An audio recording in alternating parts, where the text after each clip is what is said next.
Truth is beautiful and divine, no matter how humble its origin. It is the same in the musty boiler room as it is in the glorious stars of heaven. Mr. Mihajlo Idvorski Pupin. Hello, everybody.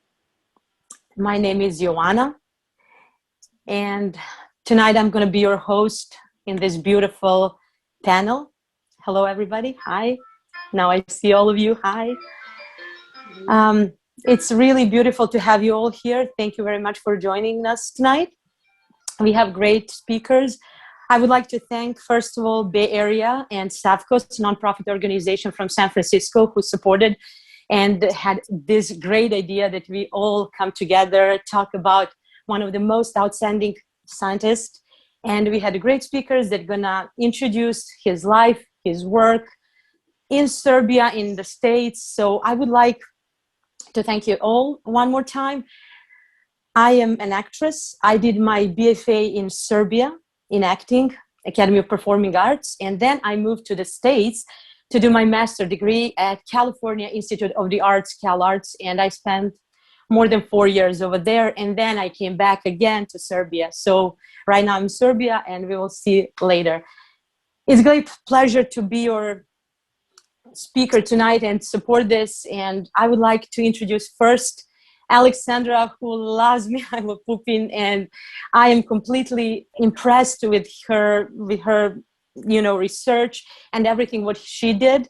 She's the president of Educational Research Society of Mihajlo Pupin, ambassador of UNESCO Club of Sorbonne, and founder of the first virtual museum in Belgrade. So, hi, Aleksandra.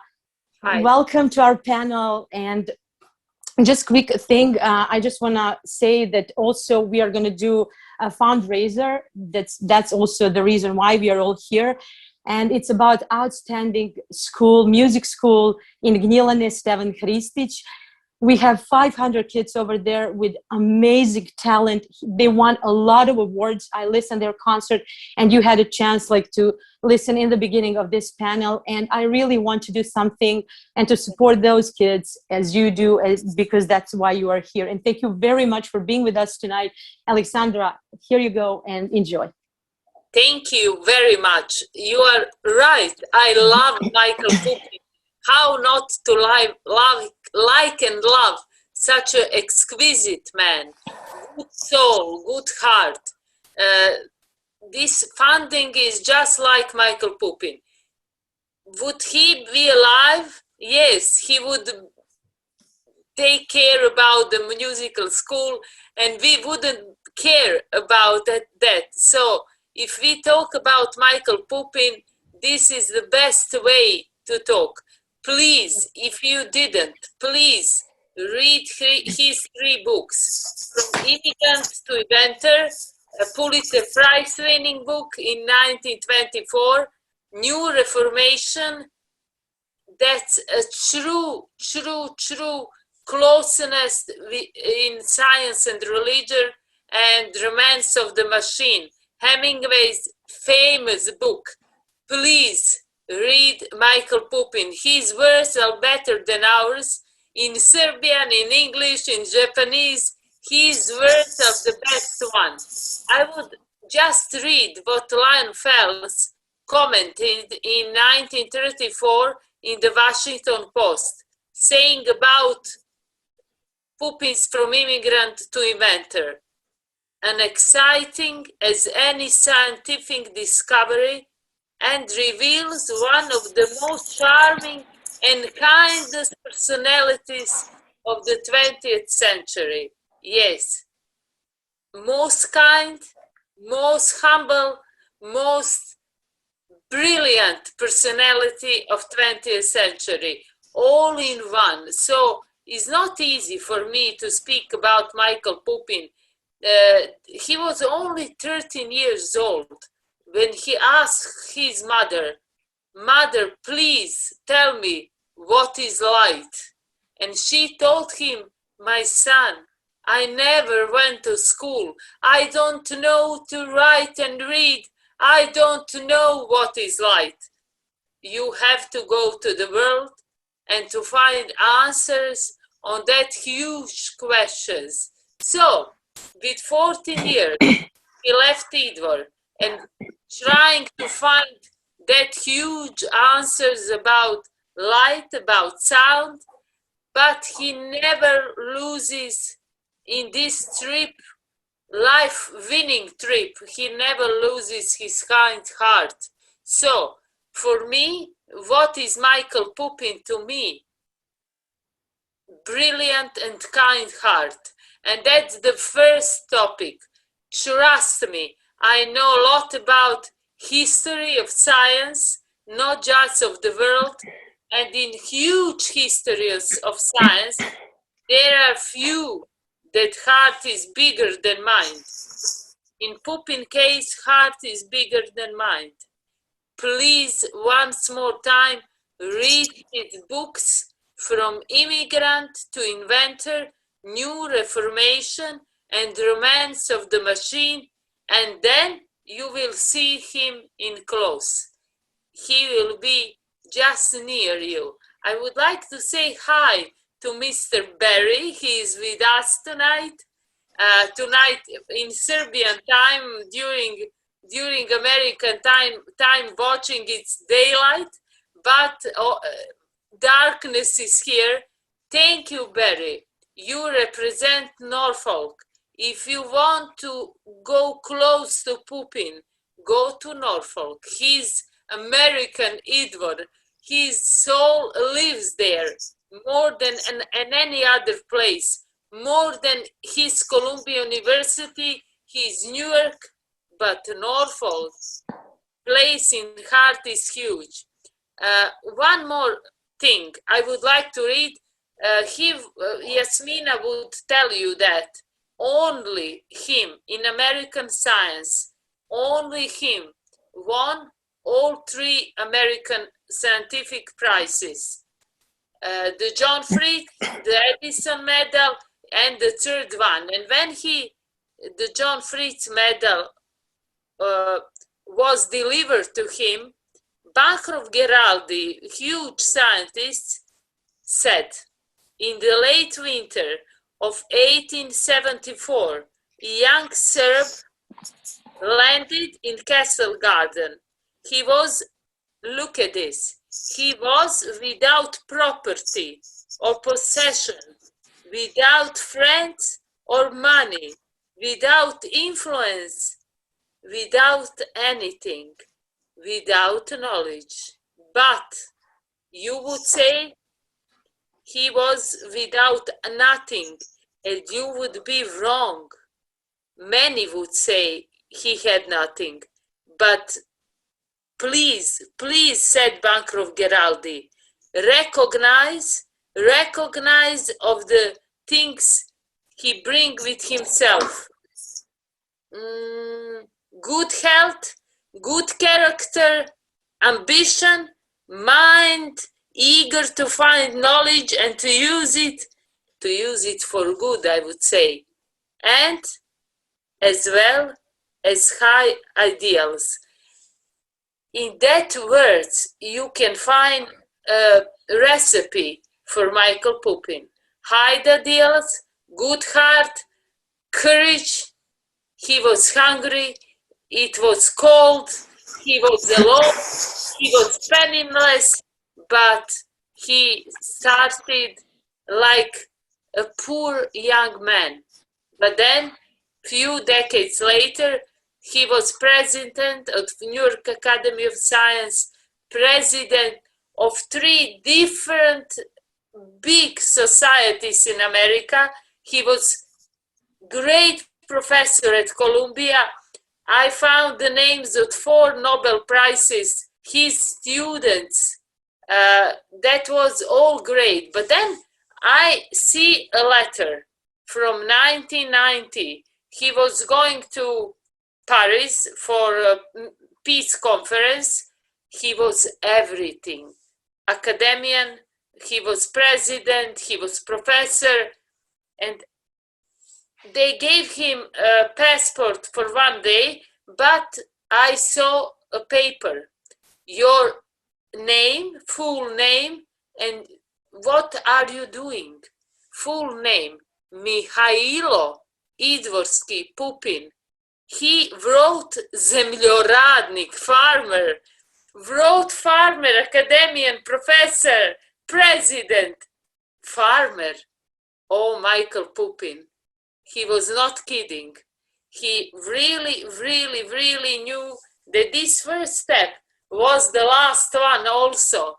He always was a simple and very, very close man. 4, not 3 foundations, 4 foundations. And again later, after Communist Party in here, nothing left.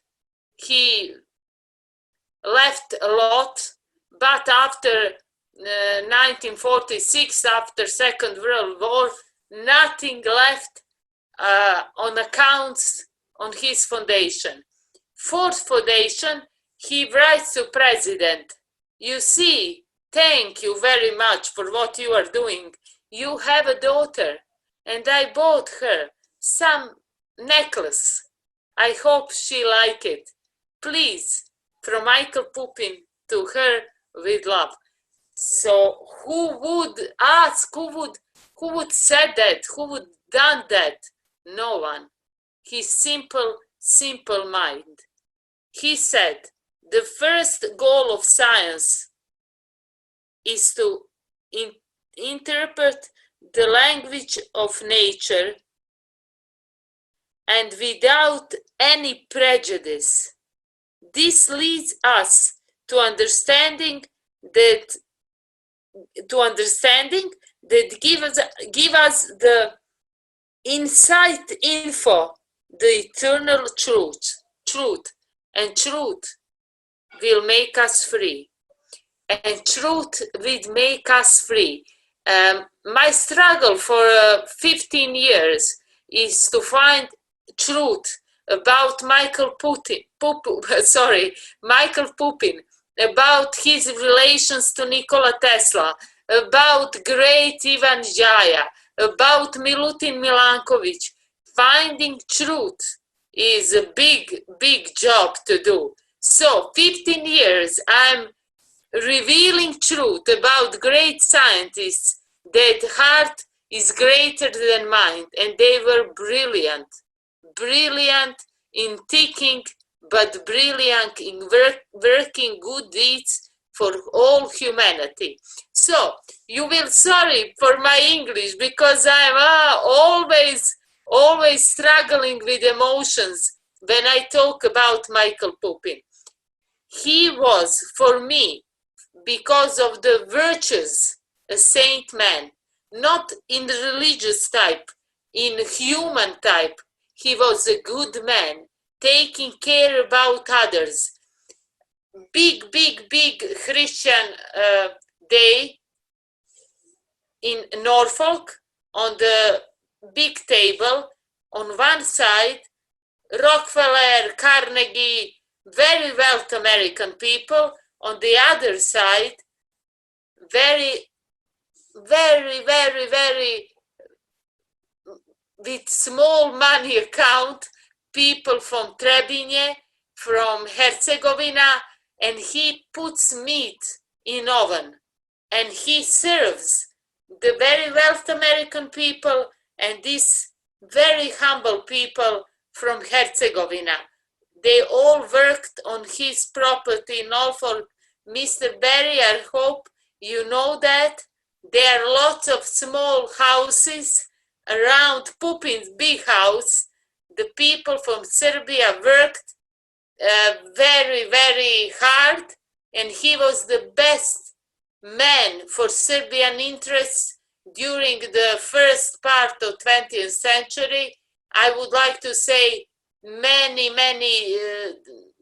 years in first part of 20th century, he was the face, he was the strength, he was humanitarian like no other. All his life, from the beginning of 20th century to his death, he just gives. for 15 years, every week, I got more proof about his good deeds, thousands of them. One professor from economic faculty listens to me and said, Aleksandra, give me his good deeds. I will tell you how we can see them from money point of view today, how it works today. And he called me and said, something is wrong here. I said, yes, it's a small list. It's not a full list. I send you what I have. And he says to me, this your small list is $2 billion. $2 billion.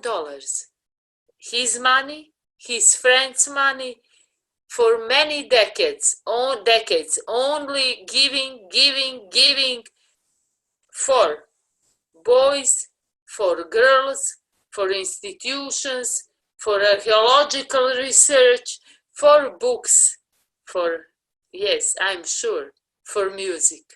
Tonight, we spend this time surrounded by music, and he, from all our scientists, he played the best. He played frula.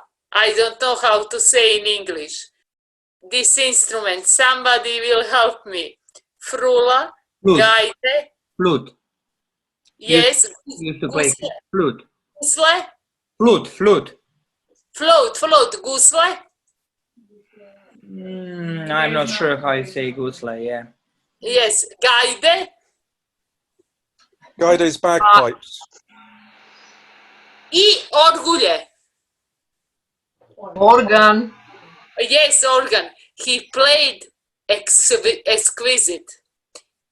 I just think about that boat from Europe to America. He was a young man, 20 years old, in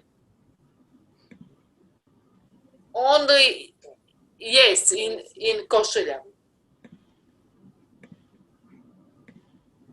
Yes, he was very modest, only one pair of t-shirt, and then everybody saw him, young man, let him go to the chimney.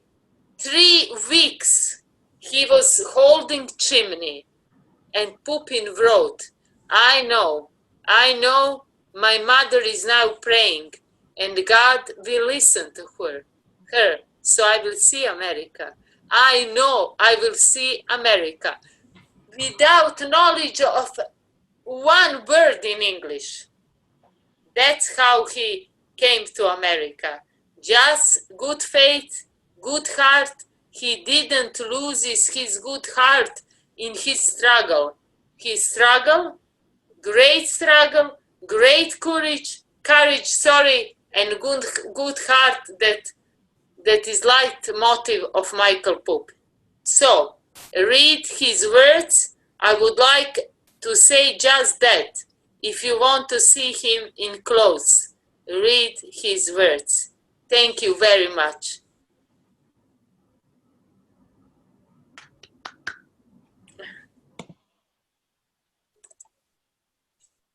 Thank you very much, Aleksandra. That was great. I'm really amazed always with your information. You have so many things to share, and I know I listen your YouTube channels and everything. It's great, and I will suggest to all people, if you can, but it's in Serbian, of course, just listen. Aleksandra also in Serbian. It's really great.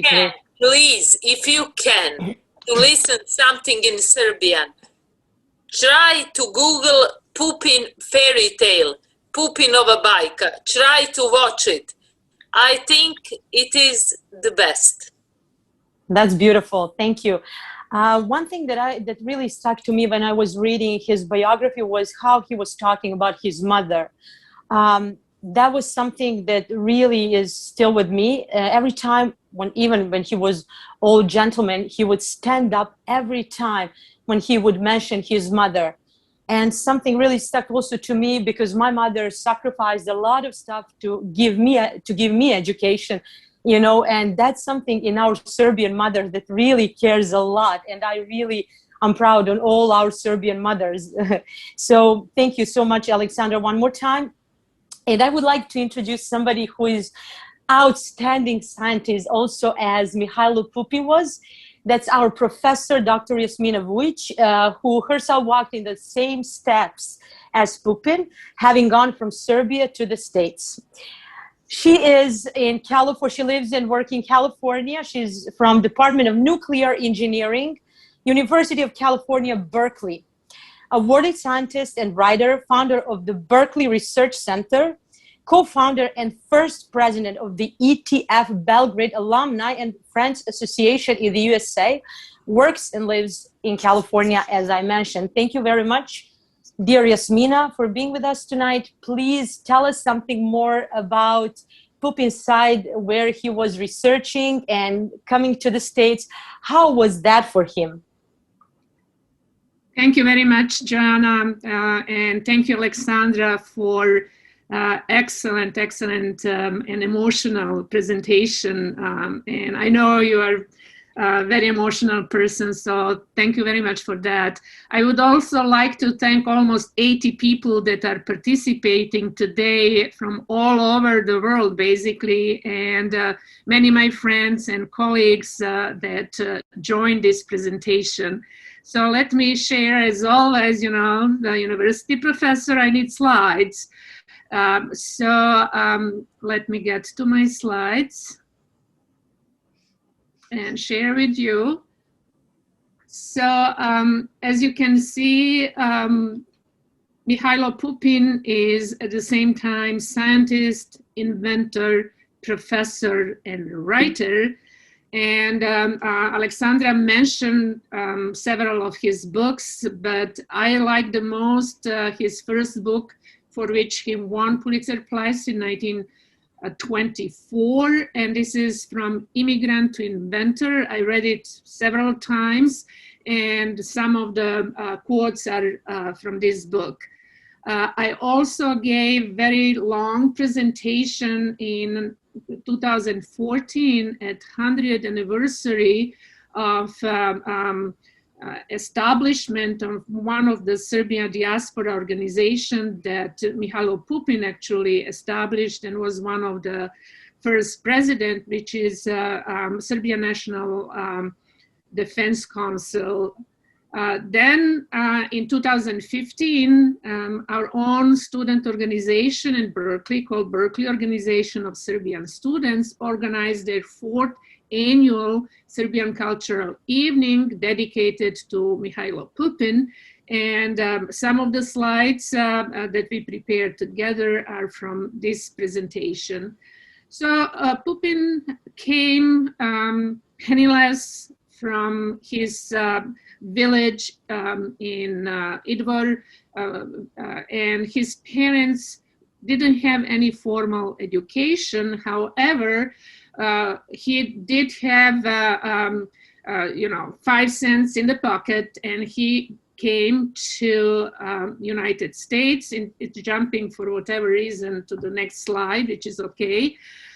He landed in 1871 in Castle Garden on March 26, 1874, so almost an anniversary, and basically wanted to get education. This is what his mother told him after his father died, and I will read it. She basically was very religious, and she dreamt that Sensava told her daughter Piada, your boy will soon outgrow the village school of Idvor. Let him then go out into the world when he can find more brain food for his hungry head. And he did exactly that. So from 75 to 79, 1875 to 1879, he worked extremely hard, odd jobs to earn money and to prepare himself for entrance examination at Columbia University. Fortunately, he had a friend who was a classical scholar who helped him by teaching him Latin and Greek and how to recite Greek and Latin verses with flawless rhythm, and he liked poetry. He recited Njegoš in front of the committee.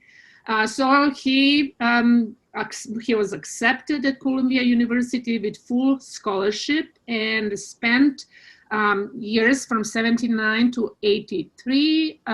He basically initially was more interested into classical type of studies, but his enthusiasm for physical sciences was kind of awakened when he witnessed electromagnetic experiment that his professor wrote perform, and this was actually Michael Faraday experiment. And then when he graduated in 1883, he was appointed as a first Tyndall Fellow in Physics from Columbia College. So who is Michael Faraday? He lived in 18th and 19th century. He was English scientist who contributed to the field of electromagnetism and electrochemistry. And his main discoveries include electromagnetic induction, magnetism, and electrolysis. So the question that Pupin posed to himself even when he was caring for goats and sheep in his village of Idvor, he was in the night looking up and trying to figure out what is light.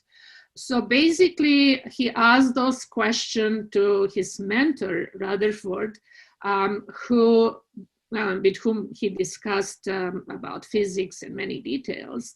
And he was basically telling him, well, it is some type of vibration in an ether, but he didn't know any more details about that. And what Pupin realized at that time that United States, in terms of science, physics, and mathematics, was way behind Europe. So his mentor told him, if he wants to study physics and math, go to Europe. And there is a new electrical theory by Maxwell, so go to UK, and he did. So Maxwell, who died in 1879, just 4 years before Pupin was to go there, was a Scottish mathematical physicist. And his biggest achievement was actually development and formulation of classical theory of electromagnetic radiation. So he developed his famous Maxwell equations, and for the first time, electricity, magnetism, and light presented basically the same phenomenon. But when Pupin, excited to meet Professor Maxwell, came to Cambridge, he realized that Maxwell died 4 years before his arrival, and that he was succeeded by Lord Rayleigh. However, Pupin didn't know anything about this professor and was just about to turn and go back to States. He was extremely disappointed, but he stayed. And Lord Rayleigh won Nobel Prize in Physics just a few years later. So again, he recommended to Pupin to improve his knowledge of mathematics if he wanted to study physics. So the first study that Pupin did in Cambridge was mathematical physics, and he wanted to understand electromagnetic theory of Maxwell. So he even spent several months in France learning French in order to read famous French mathematician Lagrange. So this is analytical mechanic that would later actually help Pupin in his inventions. And then after 2 years, he got recommendation to go to Berlin if he wanted really to study physics. So he studied physics under great experimental physicist Hermann von Helmholtz, but Helmholtz actually suggested something else for Pupin, and he did a dissertation on osmotic pressure and free energy in 1889. So who was Hermann von Helmholtz? Again, German physicist and physician who made significant contribution to several areas of modern science. But what is also interesting that another student of Helmholtz was Heinrich Hertz, who was the one who experimentally has shown existence of electromagnetic waves that Maxwell predicted with his electromagnetic theory of light. And basically Pupin, after going to Cambridge, studying mathematical physics, and going to Berlin, studying physics under great people, found his answer to the question, what is light? So he was back to Columbia University in 1899 as an instructor, and with his friend and colleague, Francis Crocker, he actually established the first department of electrical engineering, and two of them were the only faculty in that department. And then in 1901, he was appointed professor of electromechanics.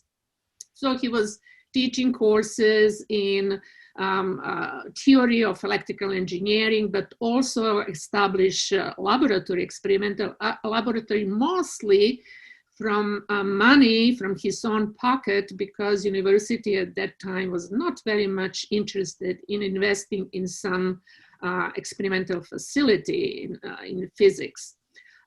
Again, his teaching load was extremely high, but he also did experiments in the afternoon and in the evening. And he reminded a professor at Columbia for life and retired in 1931. At least two of his students got Nobel Prizes, Millikan and Erwin Langmuir. Another interesting thing, Pupin and X-rays. It is known that Röntgen discovered X-rays in 1895. He wanted to find a way how to make these invisible rays visible. So he used photographic film, and this is a kind of X-ray of his wife's hand with a ring. Pupin heard about it and actually did a fantastic experiment in 1896. His friend surgeon basically wanted to perform surgery on a man that got hit by a shotgun. So there were a lot of these lead bullets, and he couldn't find them, he couldn't see them. So Pupin offered to help him out, but in order to take picture that Röntgen took, it needed a lot of time, and poor man was in pain and couldn't be steady. So Pupin then got the idea to put around this photographic film an intensifying screen so that X-rays will first interact with this screen and then produce secondary radiation for which the photographic film will be more sensitive. And he borrowed these intensifying screens for Edison and made this fantastic X-ray image of the hand when you can see all these bullets. So the surgery was performed, and he published it. And for many, many years, he was really complaining that the medical community did not appreciate what he did, because actually this is for the first time that X-rays with the use of intensifying screen was used in medical field. Another great invention of Pupin was so-called Pupin coil. So in his reading of Lagrange paper, in which a solution was given for a vibrating string which was fixed on each side and then loaded at equal intervals with equal masses. So this was the mechanical device. And Pupin said, okay, this is pretty similar with what I would like to do to propagate electromagnetic signals over very long 4 lines without actually a large attenuation. So he basically included loaded line, placing these Pupin coils and bringing basically at equal intervals and so on, and bringing long distance telephony, which was impossible before this. So this is called even today Pupinization, and AT&T got patents, so Pupin patented it and they both. So Pupin basically became a very rich man and used his funding for many humanitarian purposes. This was in 2007 when a bust of Pupin was unrevealed in Columbia University. So Dean at that time, Zvi Galil, from School of Electrical Engineering and Applied Science, said, everyone knows that Alexander Graham Bell invented the telephone. Simplifying a bit, what Bell really invented was local telephone calls. It was Mihajlo Pupin who made long distance and international calls possible, and the gadgets that enabled it was the inductance coil. He had about 34 inventions between 1894 and 1923, including the fields of telephony, telegraphy, radio circuits, and antennas. For the first several years, he studied electrical resonance, and his attention was on electrical tuning, which was applied in radio work. So his patents in electrical tuning were sold to Marconi company. And at the same time, Marconi acquired his invention of rectification of high frequency electrical waves. In 1899, in his essay, Transmission over Non-Uniform Conductors, Pupin gave the first mathematical treatment of electrical transmission over so-called artificial line, and it's applicable to many areas of telephonic, telegraphic, and radio transmission. This is Pupin in his experimental laboratory and some of his inventions. Pupin research work during the World War I because he was very famous at that time, and he was a member of the National Research Council, National Advisory Committee of Aeronautics, and the chairman of the subcommittee on aircraft communication. So his committees work on the system for submarine detection and system of radio communication between airplanes. And the work on submarine detection resulted in design of sonar. Also, the product of radio communication effort was the first radio telephone. He got praised by President Harding, and this is the letter which was sent to Pupin in 1922. He received a list of honors and awards and honorary degrees from all over the world, and including the White Eagle, the first degree from Kingdom of Yugoslavia in 1929. And on the right, you see Pupin later in his life talking to Einstein. Pupin Physics Laboratory was established and renamed in 1935 by Columbia University, and astonishing number of 28 American scientists who researched in that laboratory won Nobel Prizes. Also, the Pupin Medal was created by the Columbia Engineering School Alumni Association in 1958. And it was presented even today in recognition of distinguished service to the nation in engineering, science, and technology. Again, not only that he was well-recognized scientist, he also was a president or vice president of many scientific and technological institutions and societies, such as American Institute of Electrical Engineering, New York Academy of Sciences, the Radio Institute of America, American Association of Advancements of Science. And he was a founder of many of these organizations, including the Council of the American Physical Society and American Mathematical Society that still exists today. He was also a founding member of National Advisory Committee of Aeronautics, called NASA, founded in 1915, and later it became NASA, that all of you know. So this is the first meeting of the committee that established NASA in 1915. In addition to his scientific work, he was also very involved in Serbian diaspora in the United States. And it started actually during the annexation of Bosnia and Herzegovina in 1907, 1908.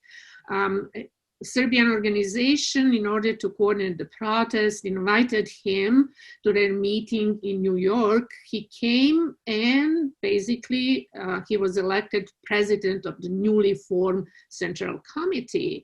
And then in 1909, he called all Serbian organization for all Serbian Congress in Cleveland in order to unite all these organizations under one umbrella, which was called the Union of the United Serb, or Unity, and he was the first president. Then in 1911, the Serbian government appointed Pupin as a honorary consul General of Serbia, served until 1920. In addition to that, in just at the beginning of World War I, there was a meeting again of Serbian organization in America, in New York, in 1914, and it was decided to create Serbian National Defense Council in America, and Mihajlo Pupin was its first president. He also organized Circle of Serbian Sisters. All these organizations still exist in Serbian diaspora to collect mostly humanitarian help, and he also organized volunteers from Serbian diaspora in the United States to join Serbian army during World War I. 17,000 volunteers went. And also, in order to help Serbian government to buy ammunition and war supplies, he guaranteed by his own resources and his own money. So these are Serbian soldiers in Corfu during World War I. And then after the end of World War I, there was a Paris Peace Conference in 1919. Nikola Tasić was the main negotiator on the Serbian side, and he invited Pupin to join Serbian delegation. Pupin also, knowing that not much was known about the struggle of Serbian population and army during World War I, wrote a letter to American President Woodrow Wilson explaining and proposing many things. So he is single-handedly responsible for incorporation of Western Baranja, Međimurje, Dalmatia, and Istria into the kingdom of Serbs, Croats, and Slovenes. And these are some of the pictures of victorious Serbian army after the end of World War I.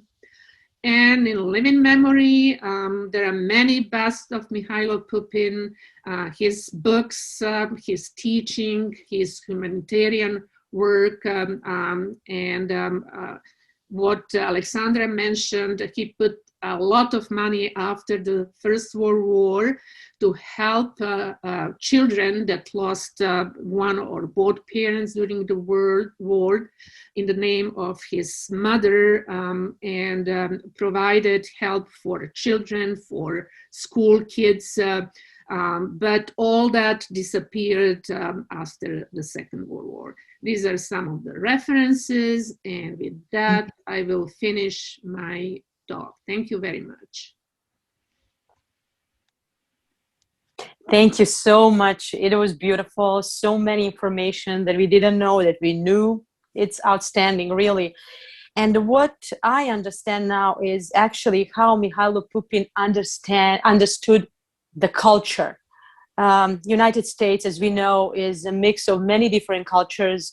And what he mentioned also in one of his books was something like, I knew how important is my heritage, and I like that other people understand and respect my culture.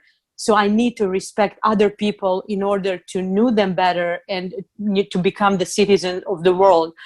So thank you very much for bringing this all information and beautiful biography that, you know, breath stops literally. So thank you, thank you, thank you. I would like now to invite our third guest, who is Mr. Barry Weber. He is the owner and principal designer of Marlborough Cottage Arts and Interiors. Barry has published 5 books with his colleagues, joining the board of the Norfolk Historical Society in 1999. Barry has served as board president until being appointed executive director in 2018. Mr. Weber, I would like to invite you to tell us more about Pupin's life in Norfolk and what you know that we don't know about Norfolk and Pupin. Okay, well, thank you. And I'm honored to be here with you all, and really enjoyed hearing all this information too from the other speakers. Really great to put it all into one context. So what I'm going to share with you today, and I'm going to move to my screen share here.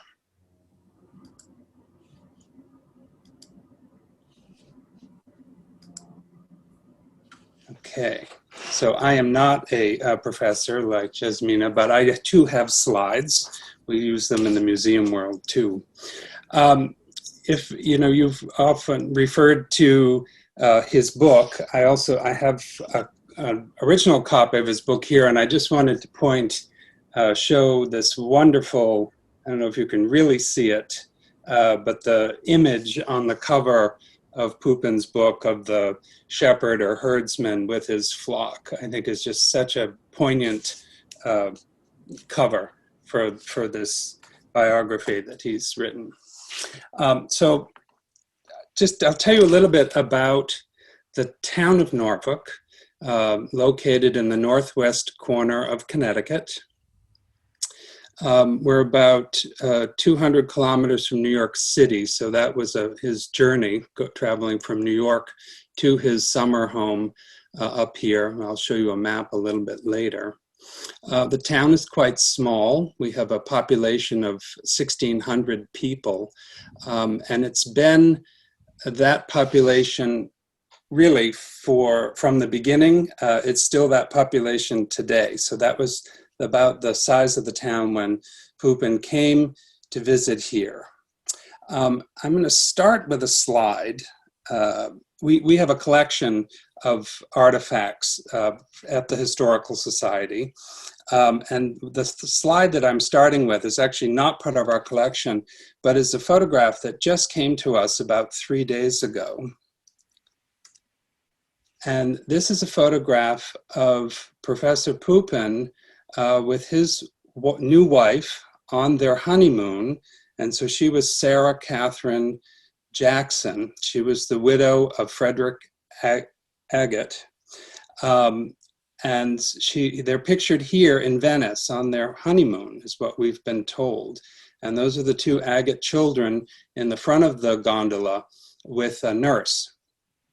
So it's the reason I decided to add this to the talk today, because the reason Pupin comes to Norfolk is to recover for his health and from the tragic loss of the death of Sarah. Pupin had contracted pneumonia, which many of you may know if you've read the book. And in taking care of him, Sarah also contracted the dreadful disease and died before he was able to fully recover. And it was such a devastating loss for him that it was recommended that he take some time in the bucolic hills and clean air of Norfolk, Connecticut. I don't know why my slide is not moving forward. There we go. This is what Norfolk would have looked like when Pupin first arrived here. Very hilly town, bucolic, lots of livestock. The town was known for its abundance of rocks. So it was not an agricultural community, but we had lots of cows and cheese and so forth was manufactured here. It was Pupin's friend, Dr. Dennis, whom they probably were well acquainted through Columbia, I assume. He is credited with being one of the first summer residents to come to Norfolk, because he had grown up here as a young man. His father had a home here, and he developed an extensive estate. And it's Dr. Dennis who brought to Pupin, who was having a hard time with his recovery, 2 beautiful horses for him to train. And Pupin credits this gift and the training of these horses with his recovery and coming back and joining life again. So I think this is really what set Norfolk as a place that he was going to call home. Here's the map showing, you can see Grand Central down there in the lower left, and I've marked Norfolk in large letters. So it was a journey to get here by train, but easily doable. This was our new Norfolk train station, which he would have come into at that time. Here's a fantastic photograph. We had a woman named Marie Kendall who moved here with her husband. He was the town doctor, and she was taught herself photography, and she did a lot of photographs in the 1890s, 1900. And here she's captured Professor Pupin on his favorite horse, Clipper. And you'll notice the docked tail on this horse. It was not a custom that people were used to seeing here up in the country, but Pupin brought the dock-tail horse. It was a curiosity for a lot of the local people, but eventually they came around to the idea of these magnificent animals. So this is a photograph of the first house that Pupin bought. He had great success selling his coil, as we heard before. So he came back to Norfolk, purchased this home, and hired an architect to renovate it. This home sat on the top of a hill with a long serpentine driveway, which we'll see some images of later. And it was here he would look down at the property across the street, which he later purchased and ended up building his dream house, his farm. He engaged the architect Henry Hornbostel. Most likely he knew Hornbostel also through Columbia. He had done several buildings there, but one of Hornbostel's well-known commissions was the 59th Street Bridge, or the Queensboro Bridge in Manhattan. Hornbostel also designed Pupin's large, magnificent castle and the renovation to the current house that we saw earlier. He also built 3 other homes. Hornbostel also designed 3 other homes here in Norfolk, which are also still standing. As I said, Norfolk was known for its crop of rocks. And this and the photograph after are two pictures taken of Pupin's men working the fields. You can see the men, it's hard to pick them out amongst all the stones, but these are the stones they started culling. They would build walls with some of the stones, and others were saved for working into the facade of the property. And as you mentioned, yes, the Serbian teams of Serbian men did come over to help build his home. Here are some of the walls being developed. The land was also swampland, and people, when he bought the land, people said, well, you're never going to be able to build on that property. It's just all water, it's all wet. So he decided, he took that as a challenge and came up with a series of dredging out channels to move the water, creating drainage. You'll see in other finished photographs, there were ponds around. So he was able to manipulate the water into his advantage and create this beautiful estate. This is the Hornbostel blueprint of the front facade, or the west facade, of Pupin's new home. And this is a cutaway detail of the magnificent octagonal stairway. Up in the upper portion of the dome were originally painted the wonderful scenes in there, which unfortunately seem to have been covered over or have disappeared. There's very little left of the grand detail that this home once had. This is the home under construction, which is always a treat to see a work in progress. It's not something people often photographed. But you can see the tower in the center of the photograph, and that building was really his farm offices, but they were designed to look like a barn, but they really were part of the dwelling, although there were spaces underneath this part that housed animals as well. But so the offices were in there, and the view up to the tower and into it is quite fun. So I can imagine they had some interesting parties up there in that tower. He named the home Hemlock Hill Farm. Here's a completed postcard from about the 1920s. You can see there's a glass roof on your right. So there was a solarium on the end of the beautiful place to sit and read and contemplate. This is an overview taken from his first house. So you can see, as I mentioned, he looked down upon this land. So it must have been quite something for him to have been living up on that house and watching this great castle being built below him and seeing how it took shape.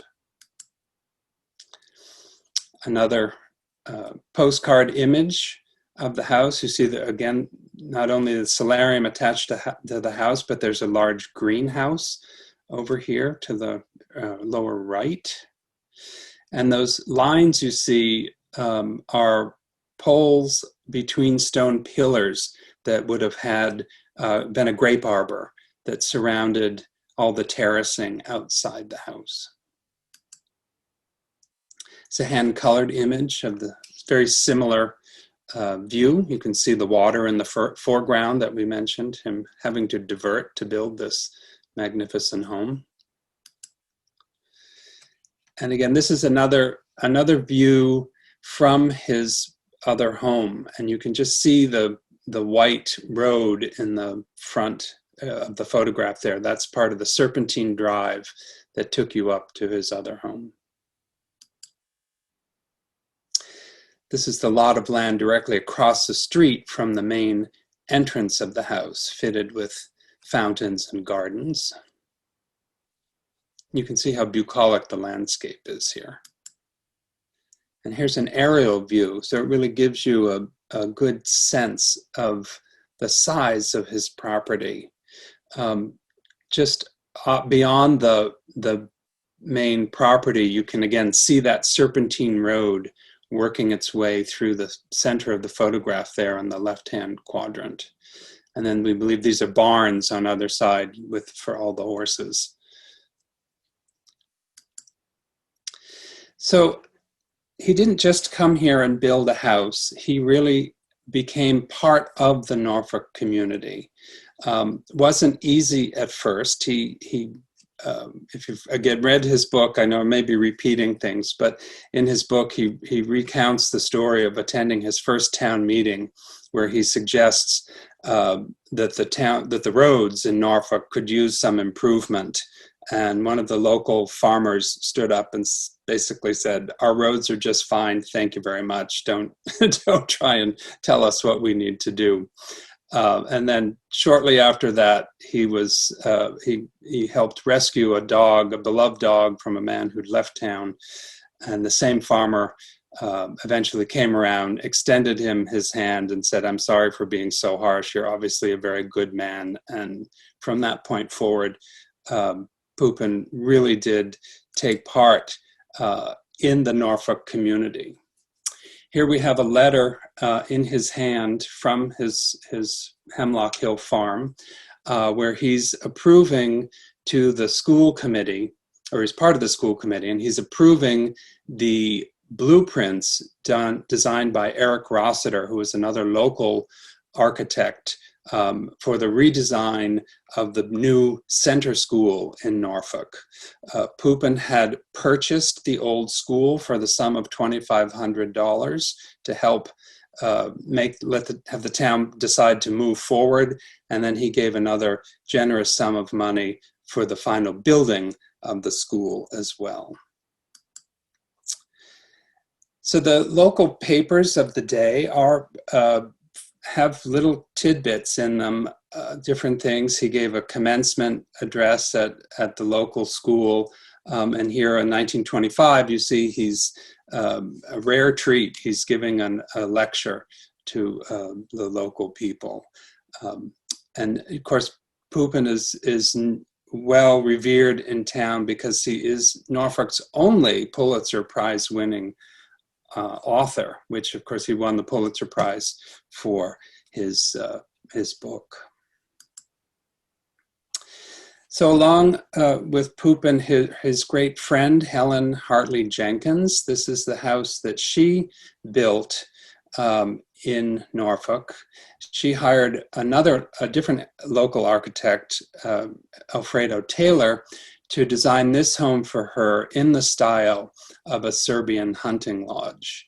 It is nestled into a hillside, and in the day right after it was built, all the soffits and eaves of the building, which has a stucco exterior, were painted with bucolic farm scenes of milkmaids and cows and very idyllic setting.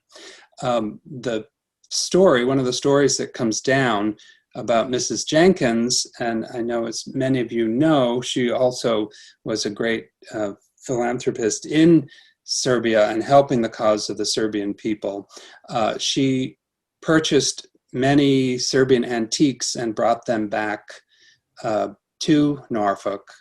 In fact, many of the spaces in the house were designed specifically to house this collection of antique furniture, which sadly no longer exists, but we do have reference that this was her plan. So Mrs. Jenkins and Professor Pupin started acquiring land throughout the town of Norfolk. They realized they were in the mid-19th century, Norfolk was a small industrial center for the size of our town. But by 1900, all these mills had disappeared, and certainly by the 1920s, many of them were in disrepair. So Pupin and Mrs. Jenkins purchased land and often tore down some of these buildings if they were not able to be saved, or fixed them so that they wouldn't become an eyesore to the town. So they really did a lot of work in saving and preserving the beautiful nature of Norfolk. Professor Pupin also donated in the 1920s his half of a large parcel of land that he and Mrs. Jenkins owned, so that the Norfolk Country Club, which was originally just a tennis club, could install their own nine-hole golf course, which was designed by a man named Tillinghurst. In 1926, and this is sort of an odd little photograph, but I'll explain. In 1926, Pupin designed and donated a new lightning rod for the Church of Christ Congregational Church in the center. This stands on our town green. It's quite a showpiece of the town. What the piece you see up to the left is part of the original early 19th century set of iron links that ran down the length of the chimney. It was the primitive form of the lightning rod. And Pupin, designed and installed a more contemporary and current lightning rod that he said would protect the church, which it has all these years. We have one of the few artifacts that we do have in the collection is this diploma from the National Academy of Science of the United States. Unfortunately, the diploma is in terrible condition, and this is actually a digital reproduction, which we were able to then clean up the process with. And I'm going to end this little slide lecture with this photograph, which we think is taken around 1930. A house party at the Pupin residence, lots of friends. It looks like really quite the party. You see several people in riding habits, and we don't know any details of the day, but it certainly looks like he knew how to use this house, entertaining and enjoying life. So thank you. Thank you so much, Mr. Weber. This was outstanding and exquisite. I can say I learned so much about backstory and about Norfolk, and I'm pretty sure that other people as well. And I can say for sure that I will, as soon as possible, come to visit Norfolk. Okay, I promise. Yeah, yeah, I promise, really. Okay, guys, I would like to say that we are done with the first part of our panel. And we are coming to the second part, which is we are open for your questions, and it's about fundraising and about school that we mentioned in the beginning of our conversation, Stevan Hristić in Gnjilane. So I would like to invite Aleksandra Milić from Bay Area Society, BUS. So she's going to tell us more about their organization, about fundraising, and you will learn something more about them. Thank you very much. Stay tuned. Thank you so much, Joana. Thank you, everyone. Yes, my name is Aleksandra, and on behalf of the Bay Area Serbs, I'm here to say welcome again, everyone, especially our guest speakers, lecturers today. They did a wonderful job leading us through Pupin's life, from his travel to America, through his work in America, and now we just actually connected the final dots with Mr. Weber and got a better picture about how actually he lived in Norfolk in his in his life. So again, I would like to welcome everyone, all participants who came and joined us tonight or today.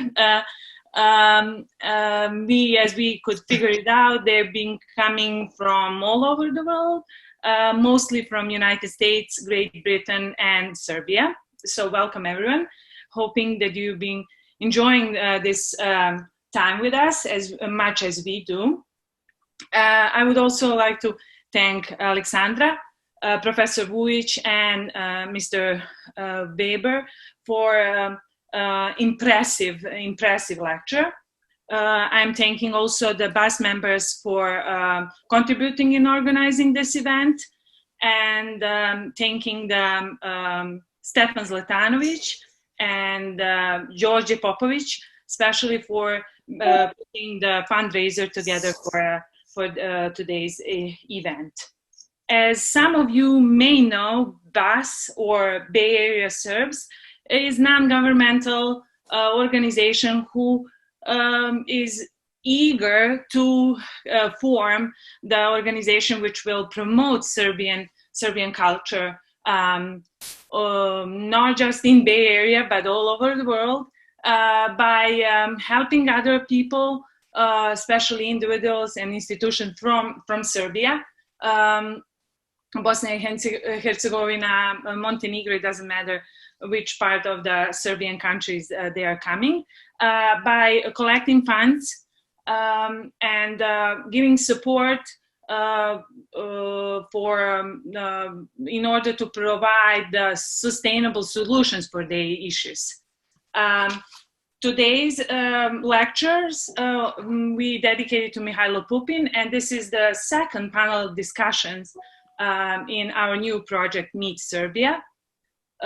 Goal to this project is to promote the Serbian culture, as I mentioned before, and by that I wanted to add something from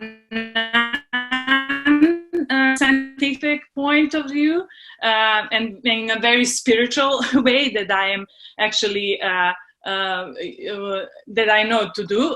I am bringing always the spirit. I don't have to mention after all this that our lecturer said how much we are inspired by the spirit of Mihajlo Pupin to stick to our goals and to our ideas. Our next panels will be inspired by other great Serbians, like Nikola Tesla, Bishop Nikolai Velimirović. We will dedicate some panel discussions also to some projects like Project Hilliard that just inspired us to bring all people together and took all those memories about those people and everything for the good cause, like today's cause is. And that's definitely the fundraiser for the musical school in Stanišor, Stevan Kristić. That would be all from our side. I would like to invite you all to stay tuned to our new panels that we are planning to organize in future. Please contact us on the contact@BayAreaSerbs.com for all the questions, for if you want to give any other ideas and help us in any ways. And also I would like to just give the last point.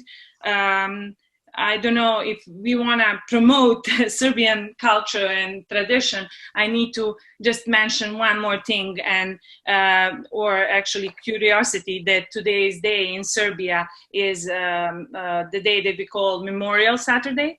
And we don't have just one Memorial Day in Serbian culture. We have many of them, but all those days are not actually enough to stress out how important it is to bring all those memories of the great Serbians who helped us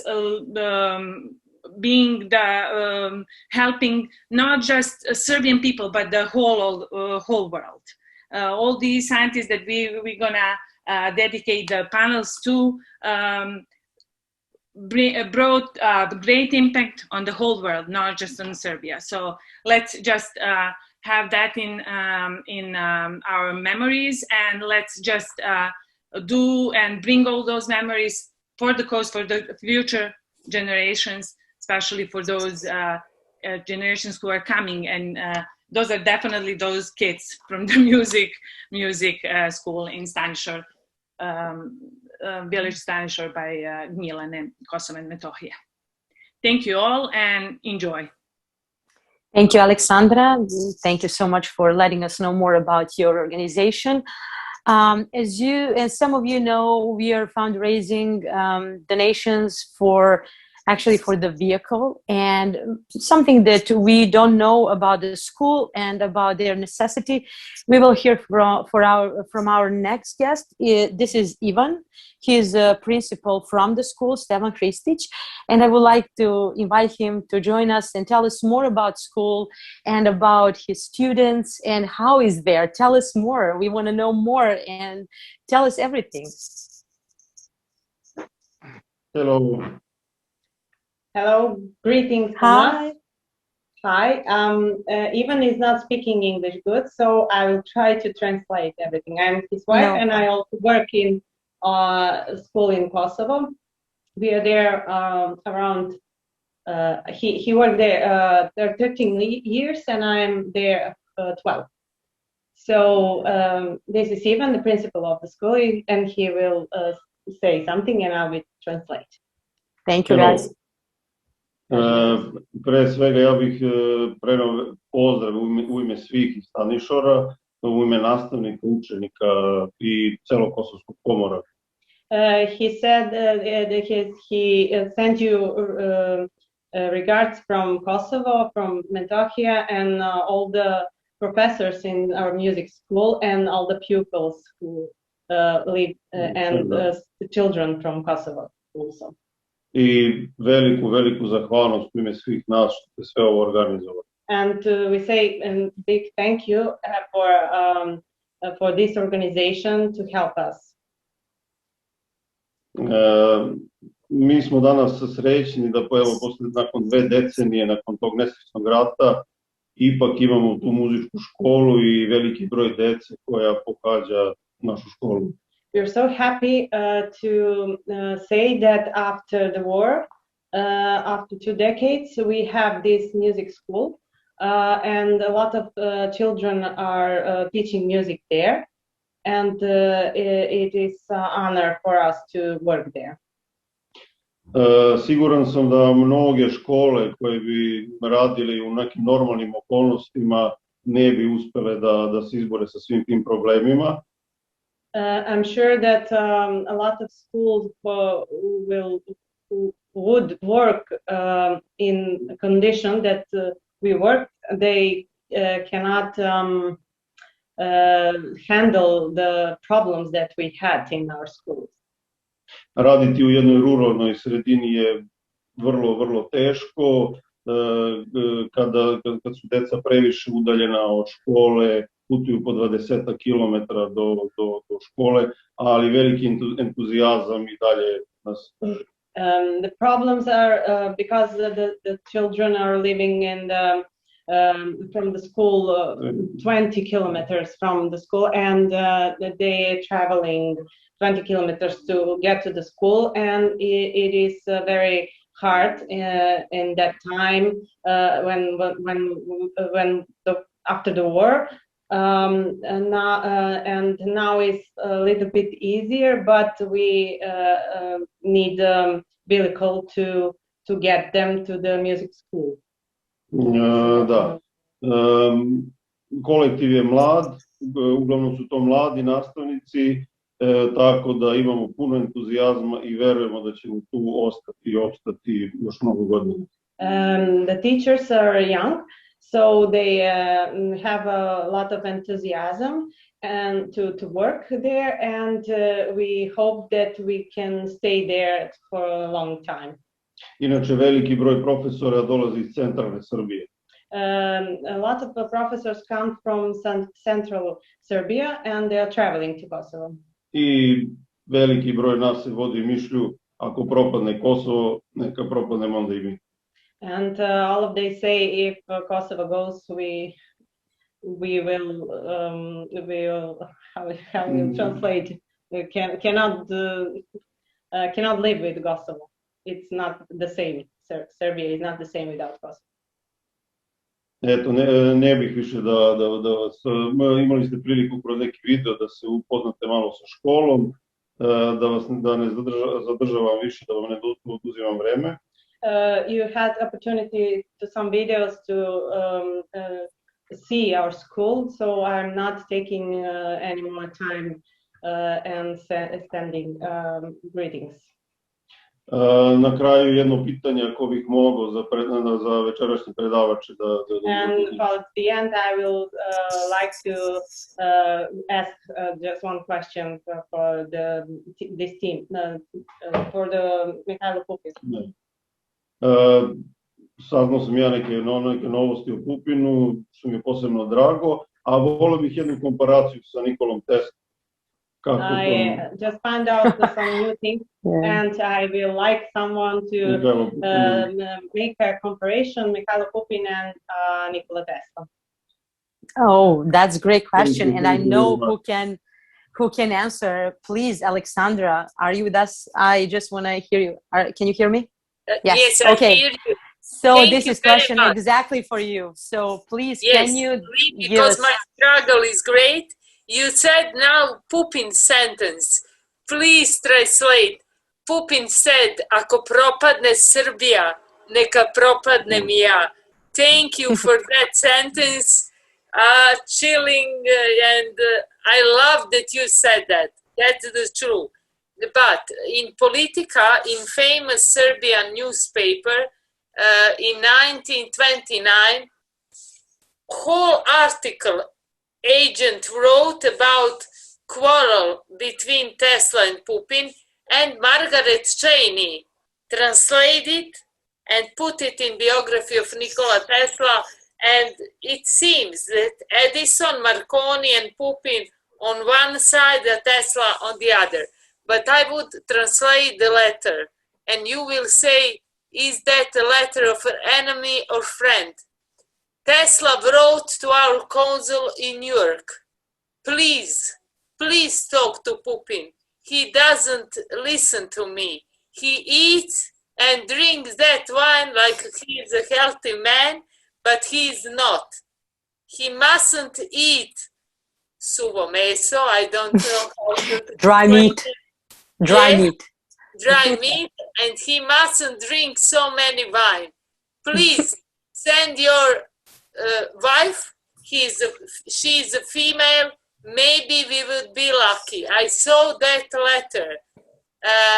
Many archives of Columbia University, American Academy of Science, New York Academy of Science, Wilson Institute talk another story about totally different personalities, but struggling and fighting the same path. Pupin fighting not just with war with Edison, Tesla for Tesla, also, nevertheless, he sent, but I have a transcript for court, Marconi on court, yes, trial, and Pupin said, not Marconi, Nikola Tesla is the real tvorac of bežične telefonije. Jasmina will help, and nevertheless he gave it free to the whole humanity.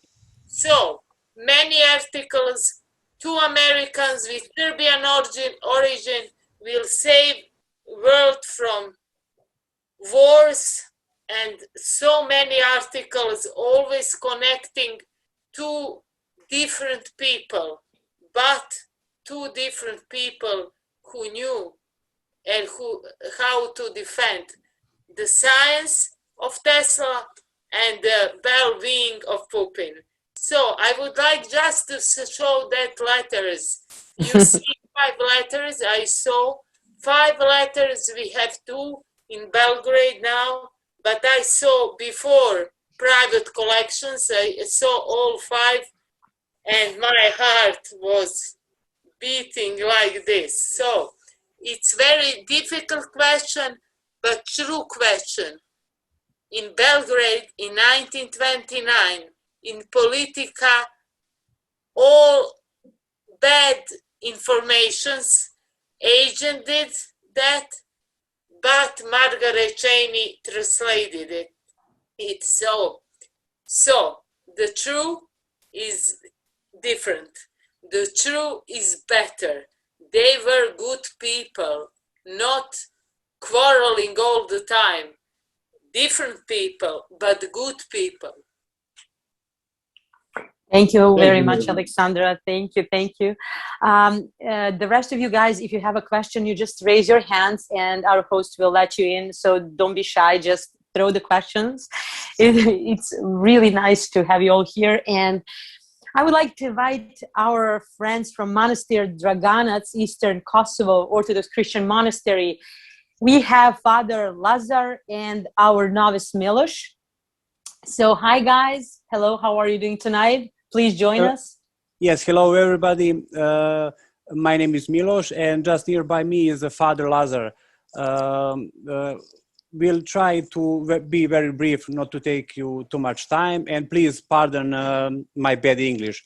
So Father Lazar is a much better monk than myself, and he doesn't like to talk too much. But as I'm still a novice, please forgive me and I will talk. Thank you, everybody. Thank you, great speakers. It was really beautiful and we learned a lot. And actually, after this beautiful journey that you organized, we are going to learn more. So you inspired us and we are on the road to learn more about this beautiful man and about his beautiful life. It is so inspiring, and so of course we are far away from him. But if he did something like that, let's do something a little bit close to him. And we are quite sure that Michael Pupin is a star on our sky, on the world sky, not only on the Serbian sky. He's a star, and somewhere near the Saint Sava. So if we just follow them, we can't miss the road. We'll do our best. We'll try. Pray for us, and we'll pray for you. And actually, we think that what Michael was doing all his life was the building of a church.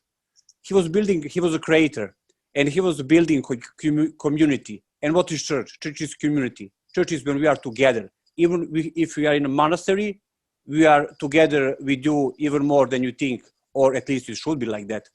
We are doing best with our prayers that we all be one, that we all be together. So it looks that all life of Michael Pupin was trying to communicate with the people, with the others, to reach other people, to reach people about his inventions, and to reach people with his humanitarian aid. And all this world of all this life of building one community of Serbians, of Americans, of Christians together, it has to have some roots. So please, if you could tell us something about his childhood, where did he get so much strength for this beautiful journey that he had? He certainly had a lot of failures. It couldn't be only wins. So please tell us about something. Where did he got this faith? Tell us something about his mother. Holy Fathers, they say that all our life we are looking for the love that we got from our mother, and we compare everything to that. So I suppose that his mother was something really special in his life, as it was the mother of Nikola Tesla.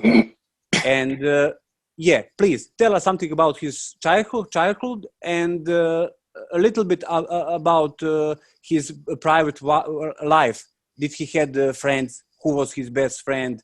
And how did he work with people in just ordinary day life? Thank you, everybody.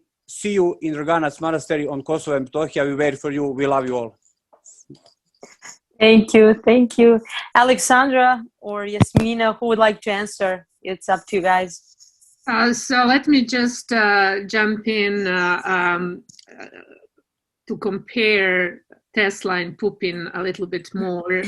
Both were great scientists, both like physics and electrical engineering, and had a list of invention. There was a difference because Pupin had really formal education all the way up to his PhD in doctoral studies, and he was a professor. So he was very much engaged in both theory and experiments. Tesla, on the other hand, didn't have all this formal education, but he was a natural inventor, and he had what we can say maybe intuition or maybe God-given talent, and he was probably a century ahead of everybody else in many things that he invented, and people at that time didn't even understand what he was talking about. So some of the invention, and I see my friend Professor Miloš Ercegovac from UCLA, who gave a talk about it in, I believe, 2000 here in Berkeley, a long time ago. Again, they overlap. Tesla was a bit younger, and they did have disagreement regarding priority of patents between Marconi and Tesla, and there was a lawsuit, first one in which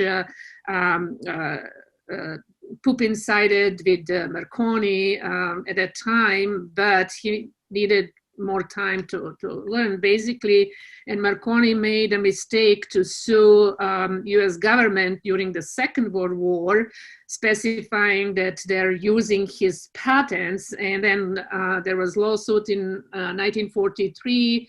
Unfortunately, Tesla died by that time, which gave priority of patents for radio to Tesla, not Marconi.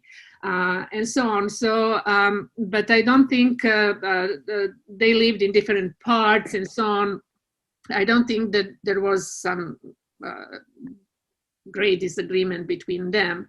And I would also like to answer, yes, both of them were very much influenced by their mothers. And their mothers were uneducated from formal education point of view. But Tesla, for his mother, was saying that she was a great inventor, that she invented many things, household items, and what they needed, and was very skillful.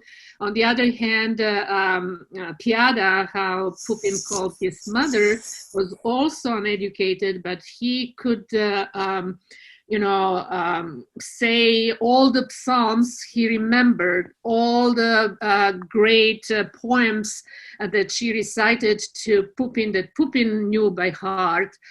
So both of them were influenced by their mothers, and both came from small villages, from country that nobody knew about, came to this country penniless. Both of them, but regardless of struggles, both of them were extremely proud and extremely,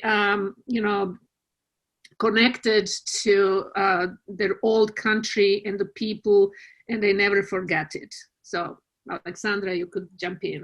Yeah. Little bit, love and faith, and also Saint Sava. With Pupin, the connection is great. Pupin taught and wrote about it.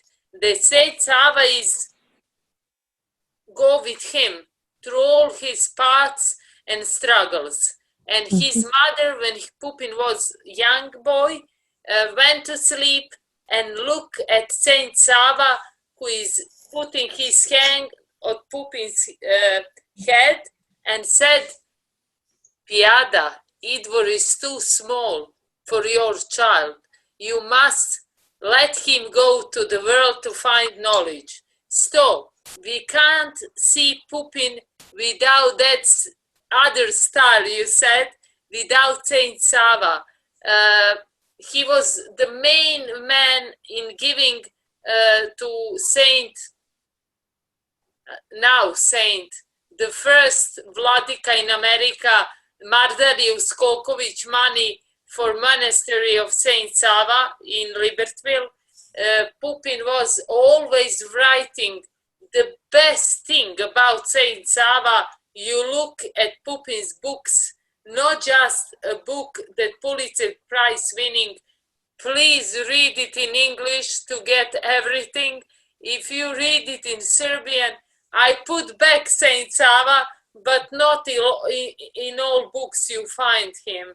So communists took out Saint Sava from Pupin's work, from his Pulitzer awarded book.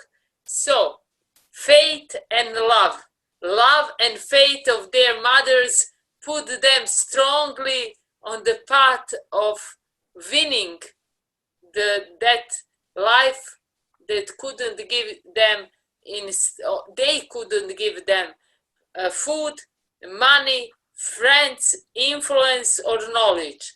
But they gave him, and Pupin and Tesla, they gave them faith and love. That's beautiful. Thank you, Aleksandra. Mr. Ercegovac, please join us. I saw your hand. Please, yes. Thank you very much. First, I'd like to thank everybody for really a wonderfully organized exchange of things about Pupin and mentioning Tesla.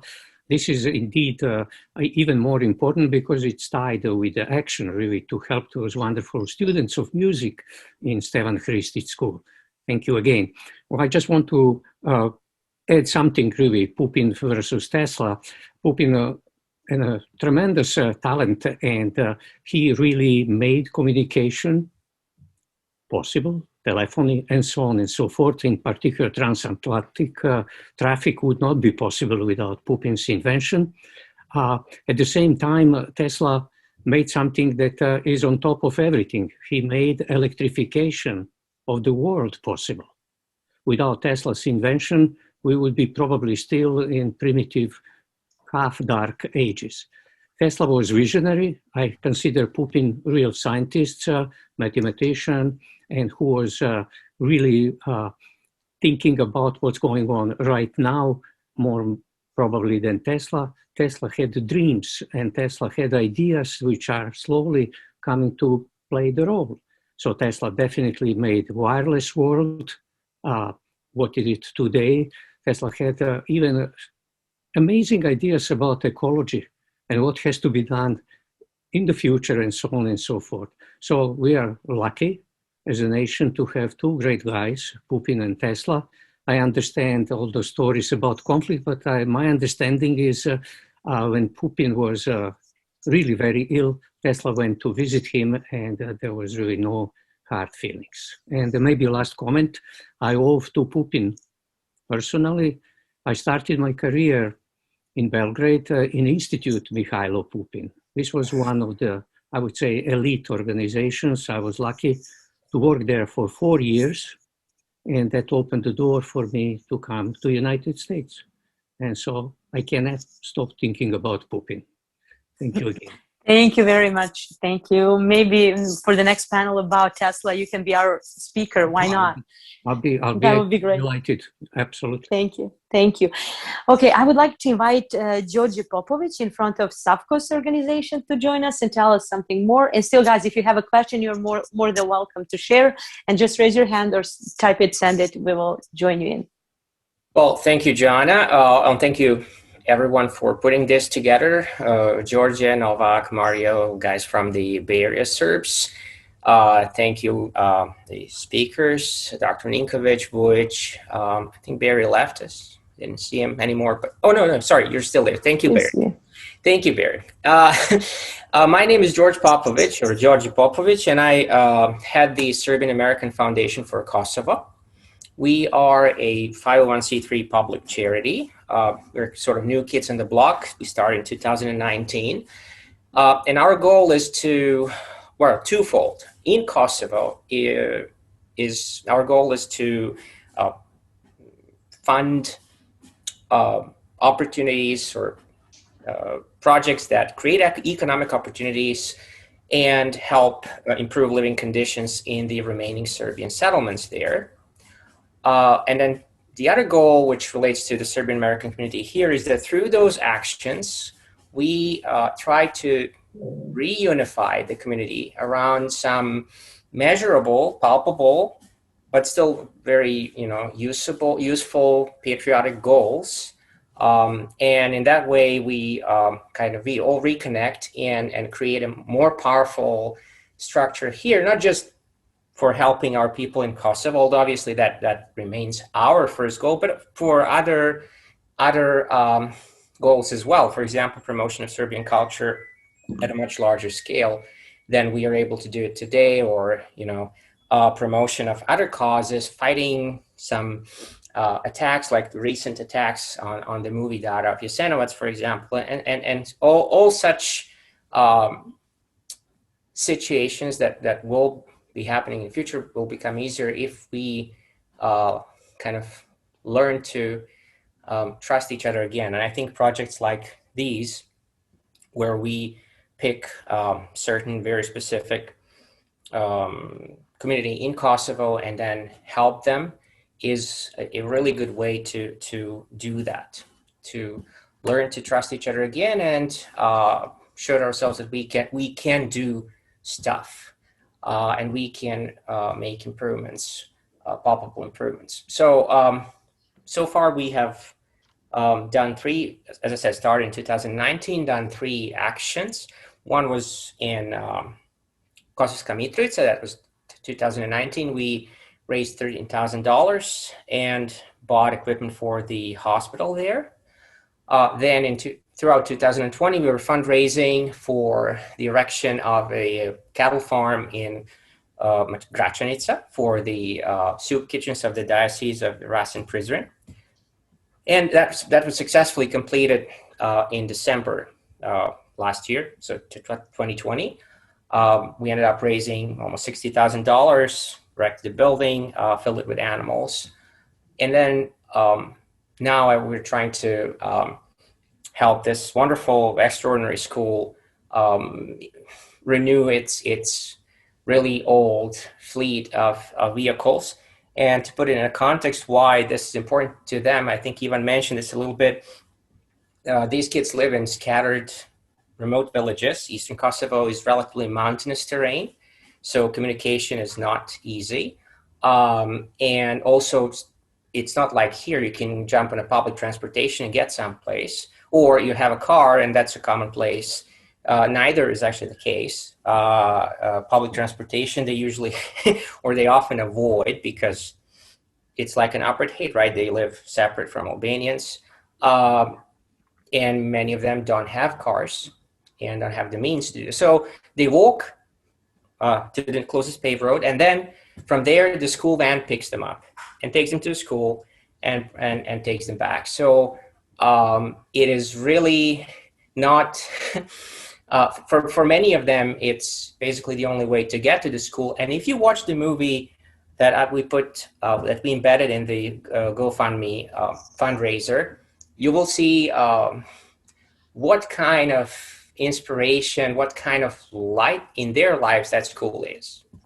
I'll probably won't be able to convey that in my words, so I do really suggest that you watch that movie and listen to them. We provided English subtitles, so just from their testimonies, you'll see how important that is for them. So I think this is a wonderful cause to support, and I do invite you all to support it.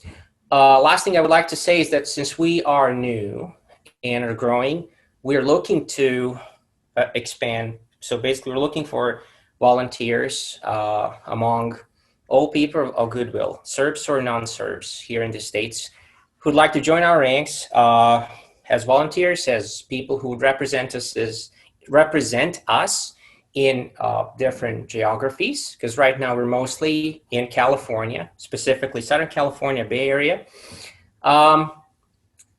Also, who would, people who have ties to Kosovo, so that we can expand our network of local contacts and provide better oversight of some of the projects that we will have done, because we do intend to continue with this and to hopefully grow in size in our ability to help the local communities as time progresses. So thank you again all for attending this lecture and for supporting this school. And please let us know if you would like to continue to work with us on other projects that we're planning to do this year and then every year thereafter. Thank you. Thank you, Georgia. Great work, and keep doing it. It's amazing. Thank you so much. And it's super important to all of us. Thanks. Right now, I would like to ask Sonia Dodic to join us. And guys, if you have a question, please share it. And Sonia, are you here? Can you hear me? Yes, hello? I'm here. Yes. Hi, Sonia. Hey. Can you hear me? Yes. Hi. Hello. Okay. Hi. Hello. Good evening to everyone. Thank you very much, really, for a very nice presentation. I have a question for Professor Vujić, if it's fine. In your opinion, and if we put aside the nature of talent and this extraordinary mind of Putin, what could be today the motivation for youth to be determined and oriented for global interest and not only for individual benefits? In your opinion, if we would ask this question to Pupin, what do you think, what he would answer? And also having in mind that he would tell us that we don't want to see Serbia collapse. Thank you. Thank you, Sonia. Thank you very much for this question, and I will answer in a minute. Just before that, I would like to say hello to a great person that joined from Gornji Milanovac, Dr. Vladislav Vasić, who took some time from very important job of delivering babies under very difficult conditions of COVID in Serbia to listen to this talk. So thank you very much, Vladislav.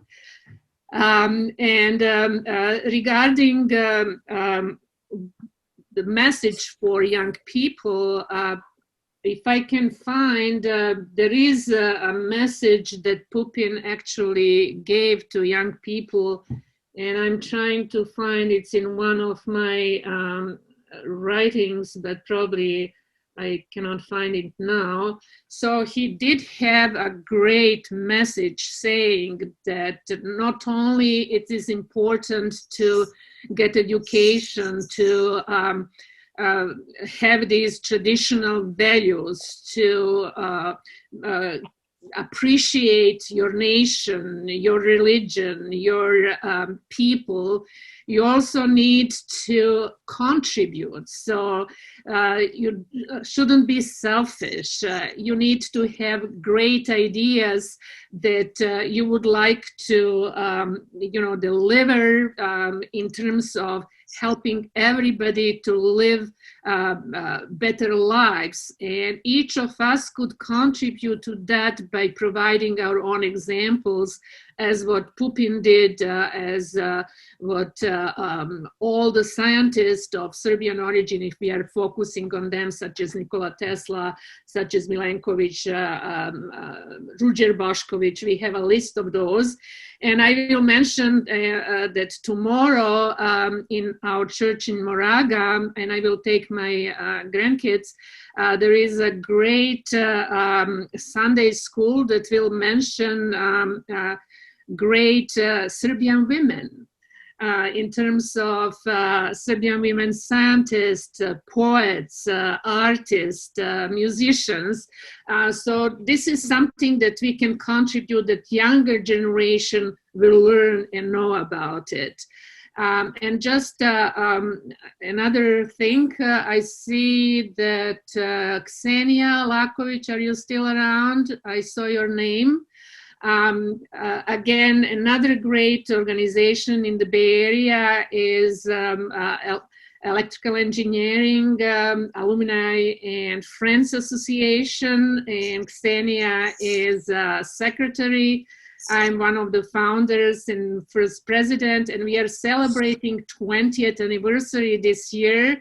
So there are several hundred of electrical engineers in Silicon Valley and friends. So we are happy to maybe in the future talk about actions that we did over 20 years in giving stipends. So Ksenia, are you around? Okay, so giving stipends, fellowships, scholarships for students from Belgrade University, particularly electrical engineering, and many humanitarian actions. So thank you very much. Oh, that's great. Thank you. Thank you. And I have a question for Mr. Weber. Can you tell us more, please, about Pupin's first wife, Sarah? Hi. Well, I don't have a lot of information on Sarah, but she was the sister of Pupin's college roommate, Mr. Jackson, Williams Jackson. And she was married with 2 children, and her husband died. So she was a widow. And Pupin obviously met her. If you, again, back to his autobiography, it's, he describes visiting with her. They were all together in Europe, and so they obviously fell in love, and he married her in the 1889 or 1888. I'm not quite sure which date. So they were only married for 7 years before she died, and of course they did have the one child together, Bavara. Thank you. Thank you. Oh, wow. So many information. It's very inspiring. And if you have, guys, any question, any thought that you want to share with us? I think I saw Professor Zorana Arcegovac's hand, so she wanted to say something. Yes, please. Please just unmute yourself if you can. Thank you. Thank you, everybody. Hi. Hello. Thanks, everybody, for a wonderful presentation and points of view and wonderful perspectives. I just wanted to say something about the cause and about the music school. I graduated from the Faculty of Music, actually, in Belgrade, and philosophy, but that was in the last century, in 60s. And so from their point of view, I just want to say something, because I did have my homework before coming here. I went actually to this movie that you presented as a part of this presentation about the school in this village, which is about 7,500, less than 8,000 people population. And I listened to the kids, the children, and it's fascinating to just hear about what they say, what's the meaning of that school to these kids. One child said, "It's my second home."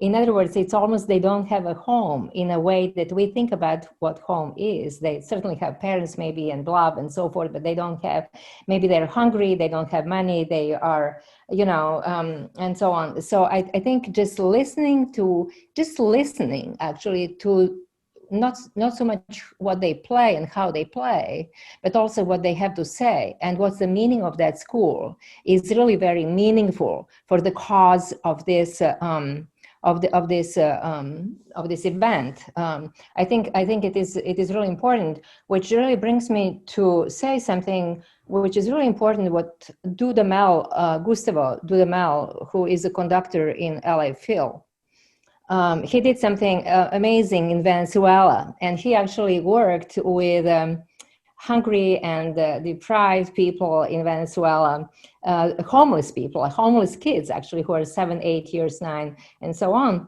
And so he made something amazing.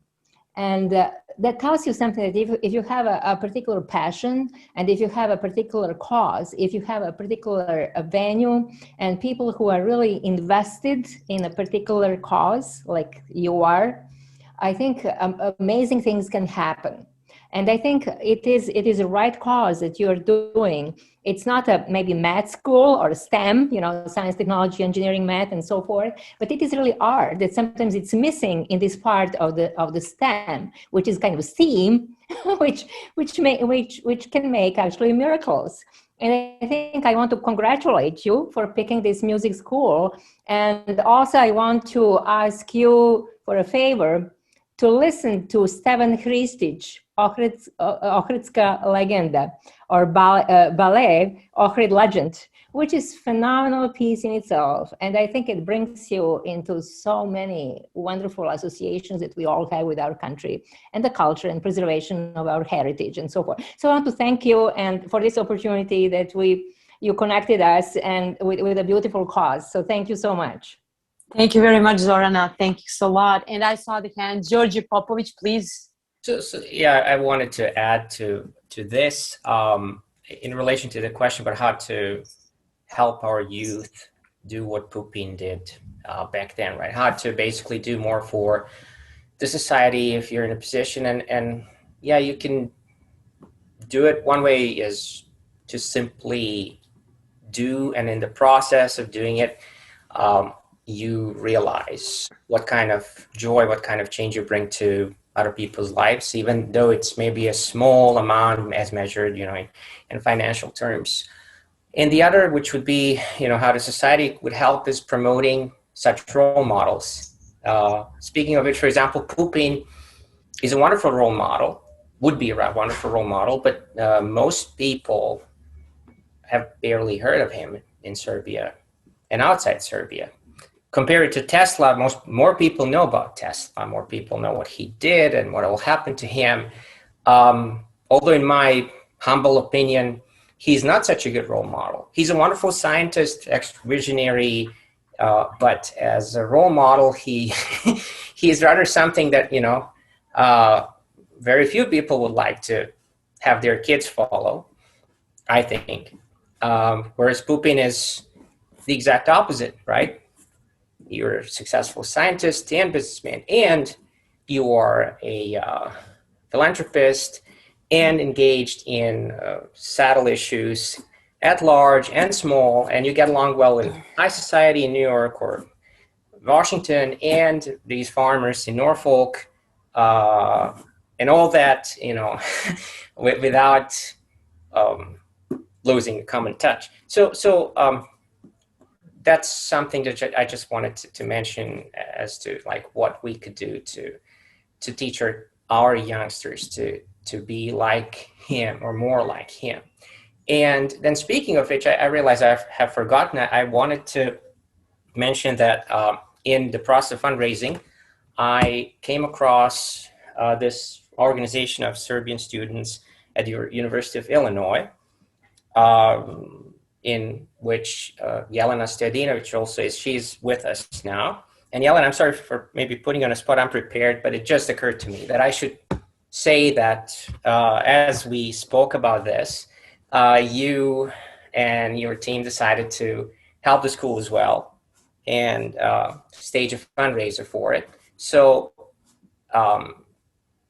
I hope you will tell us a few words about the organization and maybe what you guys have done and what you intend to do, because this is an example of, you know, how our younger generation will pick the torch and keep doing what Pupin and then other older generations have done.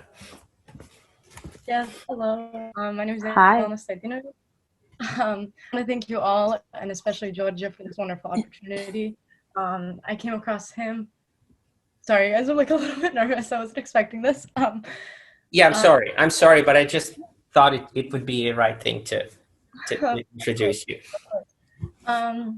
So I am a current student at the University of Illinois at Chicago. teaching a Spanish major. I'm only a sophomore, but I'm the current treasurer and chair of social media for them. The next 2 following years, I will be the president of the organization as our vice president and president will be graduating. We haven't been around for a very long time, but we're working to expand. COVID-19 has intercepted that a little bit, but we're still working to fundraise to help people back in the Balkans as well as here in Chicago and in the United States. We've done 2 fundraisers this year so far. Our first one was for UNICEF Serbia to help children with oxygen therapy. That one went very well for a small organization. We donated about $600, and then we helped a girl from Serbia who came to America for treatment for chemotherapy with her expenses. And then we did another fundraiser that we just finished in January for our organization so that we could stay alive, we can keep going, we can make new events.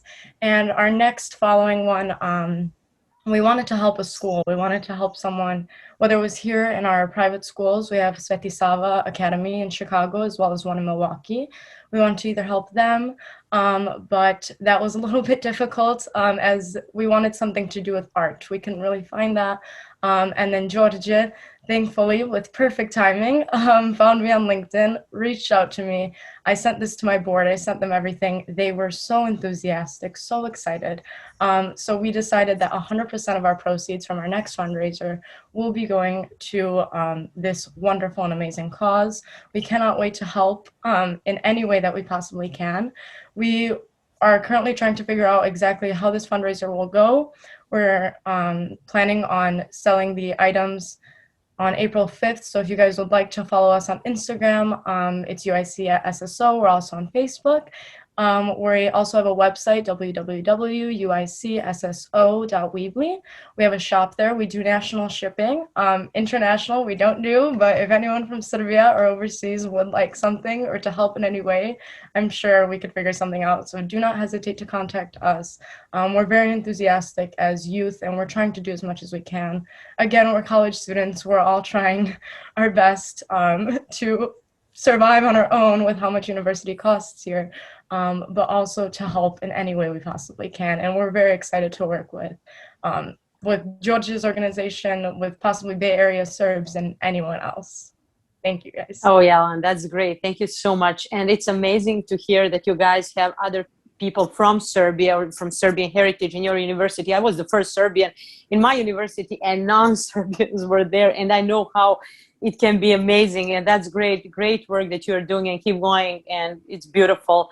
And thank you guys for joining us tonight. And if you have any questions, any thoughts, we are almost to close tonight's panel.